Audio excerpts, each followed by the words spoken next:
Hello and welcome back to another video on SW Fight. We'll be looking ahead to this Friday night main event. AT&T Stadium is the destination.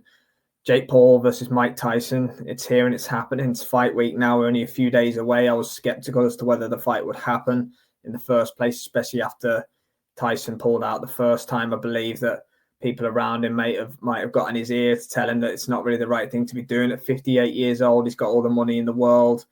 But we're here. It's happening. I'm covering the fight. Obviously, I'm a big fan of the Katie Taylor Amanda Serrano fight. So, gonna come on and give a prediction if you can give one for this fight. You know, Mike Tyson was shot 20 years ago when he was fighting Kevin McBride. Jake Paul's a young up and coming guy. You know, say what you want about him, he is fighting. You know, he's fought Tommy Fury. I guess if Tommy Fury counts as a real boxer, his only defeat in his career, the rest have been kind of basketball players and MMA guys and that kind of thing that he's been beating up.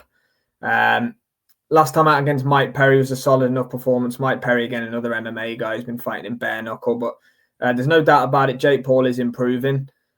This fight it's a commercial business deal, I would like to call it, rather than an actual boxing match. Everyone stands to make a hell of a lot of money out of it. Netflix are dipping their toes into the world of combat sports for the first time. So there's interesting variables that way.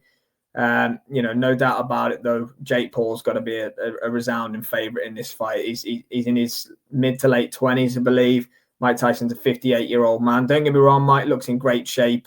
You know, he's clearly trained hard, but and if he does catch Jake Paul with one, he most definitely will put him to sleep. But you know, you'd have to imagine that the younger, fresher Paul will catch Mike Tyson. His punch resistance was gone 20 years ago. You know, Jake Paul, for say what you want about him, he can crack a little bit. So I'm anticipating Paul to get rid of Mike Tyson in a couple of rounds, which absolutely pains me to say. But yeah, I don't really see how the fight goes any other way unless Mike just catches him clean with one in the first round and just puts Paul's lights out, which he will if he catches him. There's no doubt about it. But yeah, the logic says that Jake Paul and his team are very smart with how they maneuver fights and who they fight at a certain time. You know, they fought nearly 50-year-old Anderson Silva, who would have whooped him, you know, not so long ago. Before that, Nate Diaz was nearly 40. You know, they're taking the right moves at the right time.